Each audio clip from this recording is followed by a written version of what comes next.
Hey, what is going on, guys? It's the SS Ultimate Goku back with another video, and today talk about some breaking news.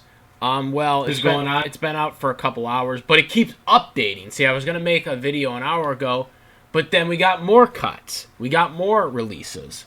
So I was like, okay, let me wait a little bit, and then we got more, and then we got more. We might get even more, but right now we got 15 plus. Firings. WWE is trimming down, and they are cutting. Now, a couple days ago, they released the Revival, and it was under a full-on release, which means no 90-day, no complete clause, which is very unusual for WWE to release somebody and not have a 90-day, no complete clause in effect, and that's what's happened here for all these other guys that have been cut, which is kind of interesting because it's not something WWE does, but again, with this coronavirus thing, this might be why they're doing it. Well, it is why they're doing it, but I'm very surprised. I don't know what the precision is in terms of waiving that 90-day no compete clause, but it's very unusual for WWE. But there were a lot of firings today, which the new one that was announced 25 minutes ago is that Rusev, which is not on the list that I will be linking in the description, but Rusev has been released now as well, too. So that is the new cut, and he sent out a tweet thanking people, and I sent him out a tweet,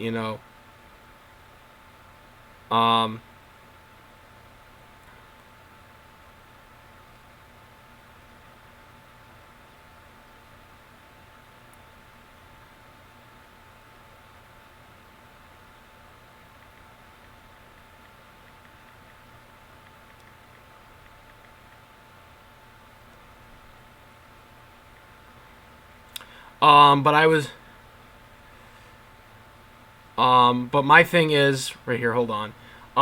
Is that Rusev has just been released about 20 minutes ago, and he, a lot of people are going on social media and thanking everybody and whatnot. But the Rusev one, I knew Rusev was kind of on his way out, but I was actually surprised that WWE cut him.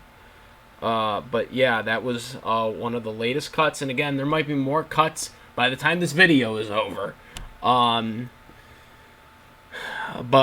So the list right now, which again, the list is already outdated. It's been updated twice now. But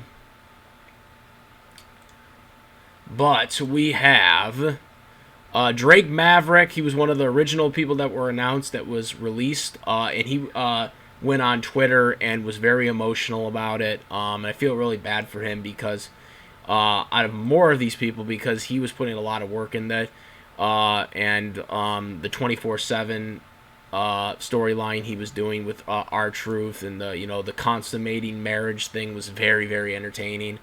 And well, looks like that consummating marriage is not going to happen anymore. Did it ever get consummated? Sort of. I would have liked to see more of that.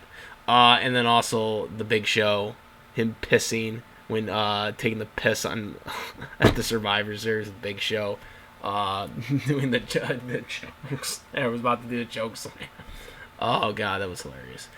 So yeah, he apparently though is still doing the cruiserweight tournament or whatever for NXT.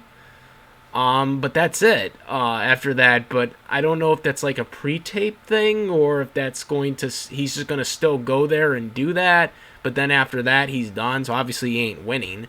But he's still going to wrestle his butt off for those last matches he has to do. So yeah, I'm not sure exactly the story behind that. But yeah, I felt most bad for him, especially once he made that video. And it was just like, you could tell, he was really... he was really committed to his job that way. One of the other surprises, if there was anything bigger than Drake Maverick. It was Luke Gallows and Karl Anderson's. Now, Luke Gallows and Karl Anderson's, really, if this would have been 2 years ago, I wouldn't have been surprised. But right now I am, because they were just involved in a storyline with AJ Styles, which culminated with the Undertaker Boneyard match. They were actually in that match. Like, they weren't actually physically in the match, but they were actually involved in the match. Like, they got involved. They were helping out AJ Styles in the match itself. So this actually surprised me. Karl Anderson and Luke Gallows are very talented. Unfortunately, they pretty much are only used with AJ Styles. Like, after they lost the tag team titles a couple of years ago, their first title runs at WrestleMania to Matt Hardy and Jeff Hardy, they were like not used for like a year and a half or whatever it was. Like, they were like gone from television, and then they popped out of nowhere like once AJ Styles turned heel.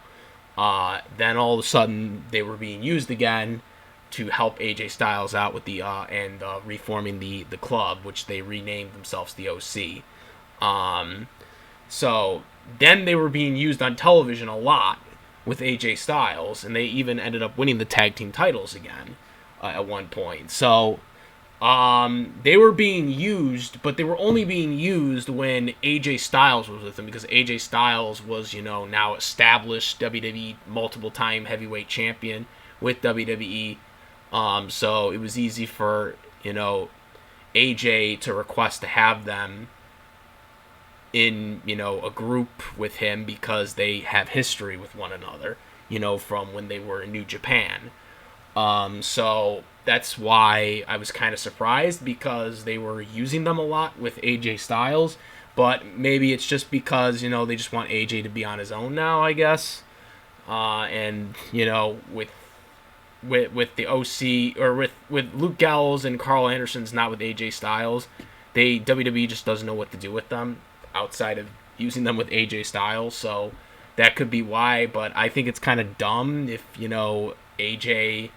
it makes more sense to have him with AJ, especially if you're keeping AJ heel. Maybe they're going to turn him face when he comes back. I don't know. They already broke kayfabe with that whole storyline. So, by AJ appearing on Instagram the next day or 2 days later, which I just thought was dumb. But nonetheless, we'll see where that goes. But that one really surprised me. Those three right there were the surprise ones. After that, pretty much this list is pretty much forgettable in terms of the people that were cut. I mean, I feel bad for all of them, but most of them really didn't do anything with WWE, and some of them I didn't even know were still with WWE. Okay, some of them were just being misused by WWE. That are probably relieved they're out of their contract, but then at the same time they don't have a job anymore, so it probably sucks still for them. But others, I didn't even know were still with the company. Okay, so EC3, completely misused. I mean, I don't even think he ever won the 24/7 champion, but there were a couple of times he was in some of the piles for trying to go for the 24/7 champion, and that's pretty much all I remember EC3 ever doing. So, yes, doesn't surprise me that he got cut, and it's probably better relief for him anyways. Again, I'm still disappointed with everyone losing their job, but at the same time, I think EC3 wasn't going anywhere with WWE, so maybe this is kind of better for him, but again, I still feel bad for all these guys losing their jobs.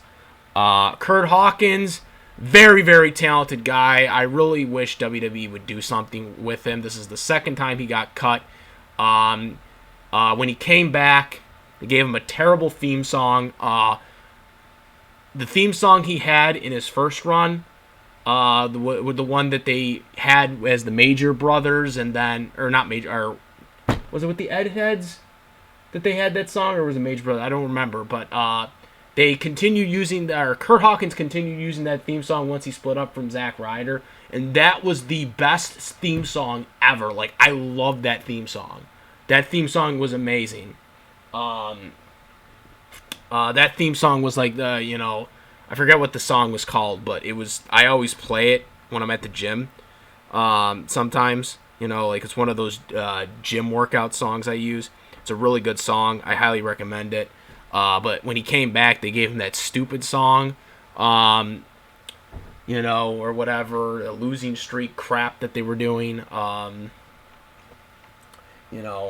Missed opportunity, in my opinion, especially getting rid of one of the best theme songs I've ever heard, ever. Little Rush, not really surprised, not being used that much.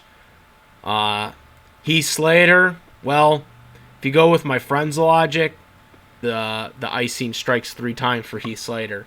That's what my friend was saying. Hey, no, he's gonna get his stance. He's gonna come back and win it. I really hope that might be the case, but I don't know. We'll see. Eric Young. I don't even remember if he did anything on WWE television, so I don't know. Kurt Angle. Now, Kurt Angle retired from WWE a couple years ago. He had his last match against Baron Corbin at WrestleMania last year, 35. And then retired. Technically, he was still under contract with WWE. He was working as an agent behind the scenes since he retired from in-ring competition. But he wasn't used on television since they don't have general managers anymore. So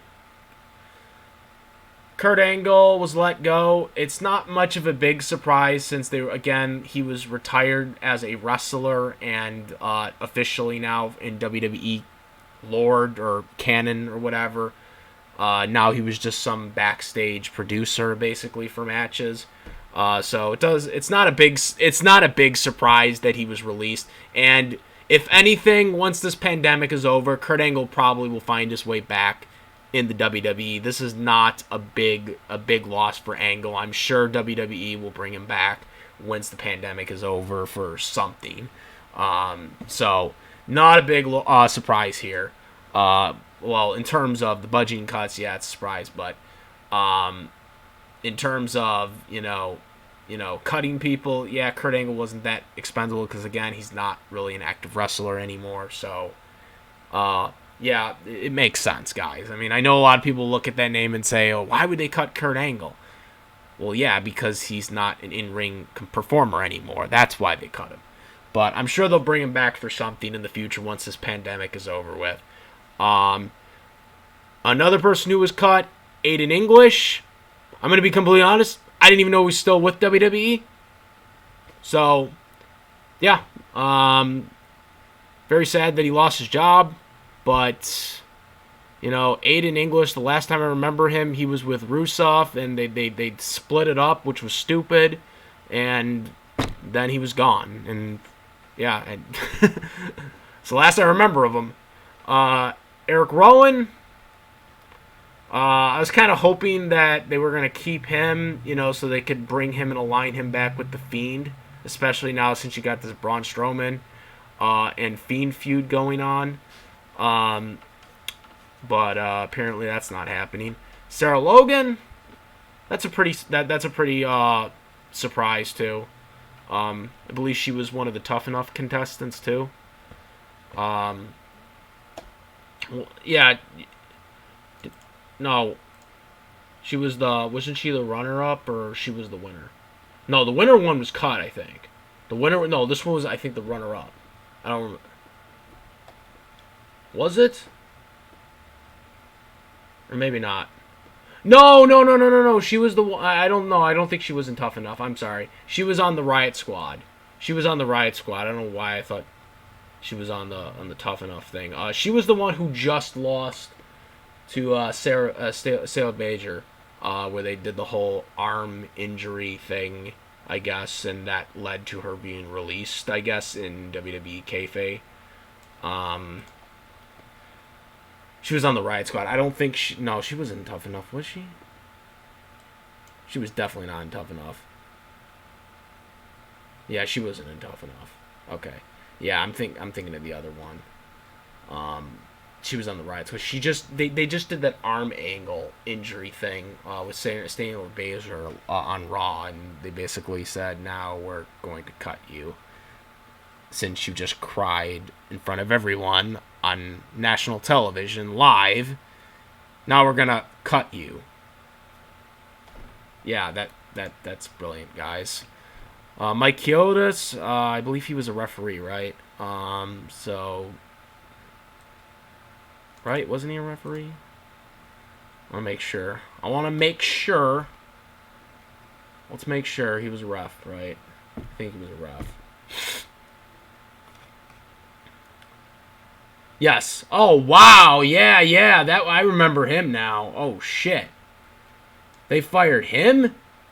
Mike Chiodas. Yeah. Oh, yeah. Oh, wow. When I seen his picture, I was like, oh. Dude, this guy, he's been the ref since, 96? Dude, this guy got... Oh, wow. That's really sad, actually. That one's a really big loss. Shit. Once I seen who it was, I was like, wow, I remember him. He's been the ref since 1997 or 96. He wrestled. He was the ref for the main event of WrestleMania 14 between Stone Cold and Shawn Michaels.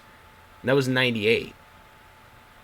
Well, yeah, he got knocked out, and then Mike Tyson came in and did it and whatever. But he was the assigned referee originally, so he's been there a long time, dude. Wow, that one really surprised me. Now that I know who that is, I didn't recognize it at first. He's a referee, so no. Primo and Epico, Cologne. I didn't even know they were still on the roster, but apparently they were. So yeah, they got cut. And the next one was something I was thinking about. I was actually when the original cuts were listed and they weren't listed originally, I was I'm surprised they didn't cut these guys since they're pretty much not going to do anything with them. And that was Mike Kalemis and Maria Kalemis. Mike Bennett in actuality. But in WWE canon, it's Mike Kalenis because they have to put over Maria's last name because Maria was actually with the roster where Mike Bennett never was. So they, in WWE, were well, we have to call him Kalenis because everybody remembers Maria, but no one knows who Mike is. So, that was the whole idea, I think, on why they did this, but I can't say for sure, but that's what I'm assuming was the reason. So, they were cut, and I actually predicted the future, because I was telling my buddy, I'm surprised they didn't cut these two yet, because they're not going to do anything with them, basically, and it's really kind of a shame, because they're very talented, especially Maria, Mike, definitely, too, and they haven't done shit with them for months. And then of course an hour later, sure enough, my buddy gets back to me and is yeah, they're just cut now. And I was oh wow, I just predicted the future. So yeah, they got cut. Hopefully they can go somewhere where they're very, very more appreciated because WWE didn't do squat with them. So yeah, Zack Ryder, everyone knows he hasn't done anything in ever at this point. So yeah, I'll just leave it at that. No Way Jose has been gone. Again, not doing anything with him, but his gimmick was pretty much an Adam Rose ripoff gimmick. So hopefully he can come up with something better when he goes to wherever he decides to go, because the gimmick just wasn't for me that he was doing, because I had already seen Adam Rose and it was basically the same thing. The only difference really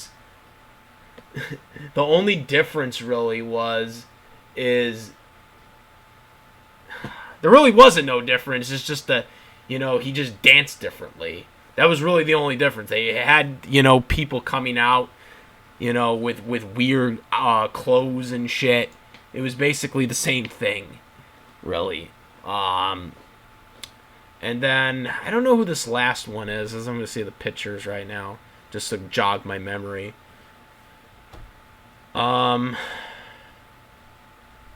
Okay, I don't know who this is. I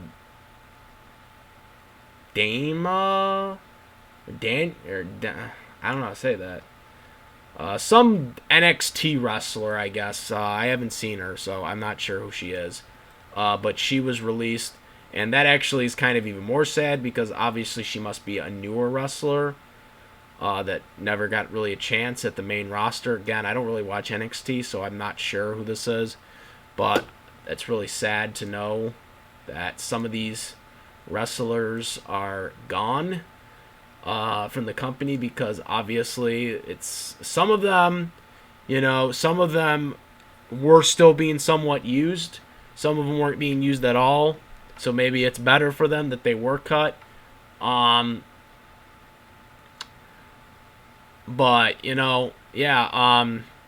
Fit Finlay and Lance Storm were released too. They were just backstage producers. But really still sad that they got cut too. But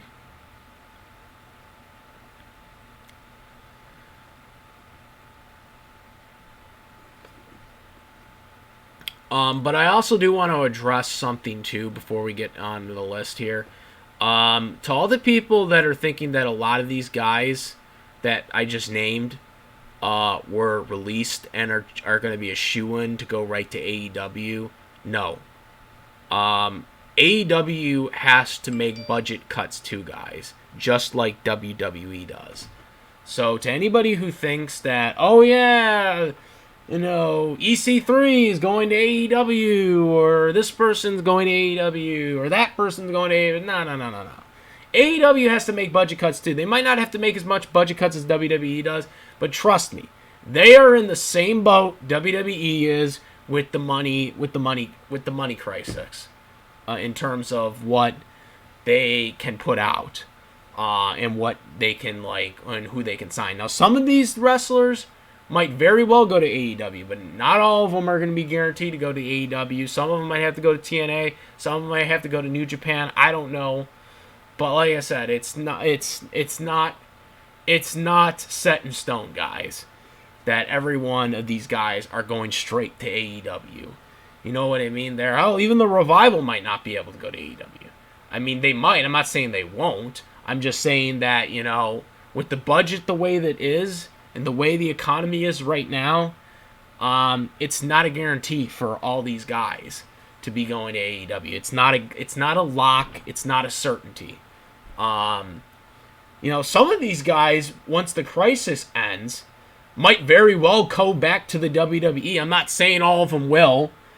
But, like I said, Kurt Angle, I could easily see coming back to the WWE if they need him as a general manager or a manager even of someone. Definitely Angle could easily be back with the company at any point. He's on good terms with them.